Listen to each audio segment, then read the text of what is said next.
قادم تلی خدا کا فضل اور اطمینان آپ سب کو حاصل ہوتا رہے۔ قادم تلی خدا کی شکر گزاری کرتے ہیں جس نے ایک بار پھر بڑا خوبصورت ماحول ہماری زندگی میں دیا ہے تاکہ ہم سب مل کر ایک بار پھر خدا کے پاک کلام پر غور کر سکیں اور اس کی سچائیوں کو سیکھ سکیں۔ اور ہم اس بات کے لیے بھی خدا کے نام کو جلال دیتے ہیں کہ ہمارا خدا اپنے پاک کلام کے ذریعے سے ہماری رہنمائی کرتا ہے، لیکن شرط یہ ہے کہ ہم اس پر غور کرتے رہیں۔ ہم اس بات سے بخوبی واقف ہیں کہ پاک کلام بے شمار واقعات سے بھرا پڑا ہے، اور بہت سے ایسے واقعات ہیں جو انسانی سمجھ سے بالاتر ہیں، انسان کو ان کی سمجھ نہیں آتی، یعنی کہ وہ بہت حیران کن واقعات ہیں۔ اور ایسے ہی حیران کن واقعات میں سے ایک واقعہ جو پیدائش کی کتاب کے 19ویں باب میں درج ہے وہ آج ہمارے سامنے ہے، اور یہ واقعہ لوط اور اس کی بیٹیوں کے گناہ کے حوالے سے ہے۔ اور یاد رکھیں، جو واقعہ جتنا پیچیدہ ہوتا ہے یا ہمیں اس کی سمجھ نہیں آتی یا وہ بڑا حیران کن ہوتا ہے، اسی میں سے اسی قدر ہمارے سامنے بہت سے سوالات بھی آتے ہیں۔ جب بھی ہم اس واقعے کو پڑھتے ہیں، لوط کے واقعے کو، اس کی بیٹیوں کے واقعے کو، یا سدوم اور عمورہ کے حوالے سے ہم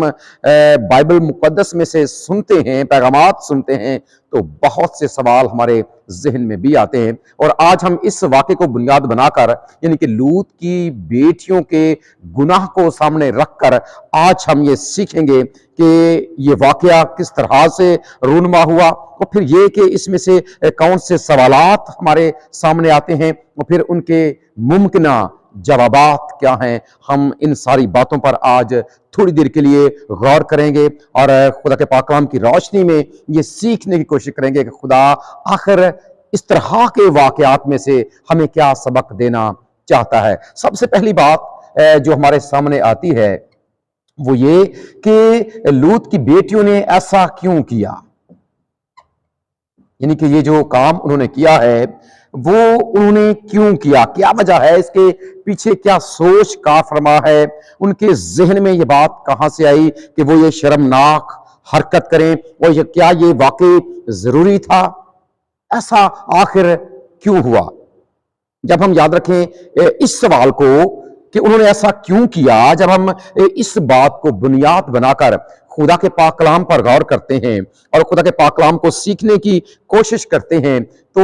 سب سے پہلی بات جو ہمارے ذہن میں اس حوالے کو لے کر آتی ہے وہ یہ کہ جس ماحول میں انہوں نے پرورش پائی ہے، سدوم اور عمورہ کے حالات سے ہم بخوبی واقف ہیں کہ خدا نے انہیں تباہ و برباد کر دیا، آگ اور گندک ان پر برسائی اور ان کا نام صفحہ ہستی سے مٹا ڈالا۔ اور اس کے پیچھے ایک خاص وجہ ہے، اور اس کی وجہ یہ ہے کہ ان کے درمیان اس قدر گناہ بڑھ چکا تھا، یا بدی ان کے درمیان اس قدر زیادہ آ چکی تھی۔ اور پاک کلام میں لکھا ہے، جب آپ اس حوالے کو خدا کے پاک کلام میں سے پڑھتے ہیں تو آپ اس بات کو سیکھتے ہیں کہ خدا نے خود یہ فرمایا کہ سدوم اور عمورہ اور گدر و نواح کا جو علاقہ ہے، ان کی بدی کا شور میرے کانوں تک پہنچا، اور یہی وجہ ہے کہ میں نے انہیں برباد کرنے کا فیصلہ کر لیا ہے۔ اور جب ہم اس بات کو پڑھتے ہیں کہ ابھی جو نوح کے زمانے کا طوفان ہے، ابھی اس سے گزرے تقریباً 400 سال کا عرصہ ہی گزرا ہے، اور اسی دوران ایک بار پھر انسان نے اپنی روشوں کو اس قدر بگاڑ لیا کہ خدا نے انہیں تباہ اور برباد کرنے کا فیصلہ کر لیا۔ جس ماحول میں، یاد رکھیں، ان دونوں لوط کی بیٹیوں نے جس ماحول میں پرورش پائی ہے، اس ماحول کا بہت زیادہ اثر ہوا ہے ان کی اس شرمناک حرکت پر، کہ انہوں نے جو ایسی حرکت کی ہے اپنے باپ کے ساتھ، انہوں نے یہ جو ایسا معاملہ کیا ہے، اس کے پیچھے وہ سارا ماحول کار فرما ہے جو سدوم، جس شہر میں انہوں نے اپنی زندگی کو گزارا ہے، جس ماحول میں رہ کر انہوں نے پرورش پائی ہے، وہ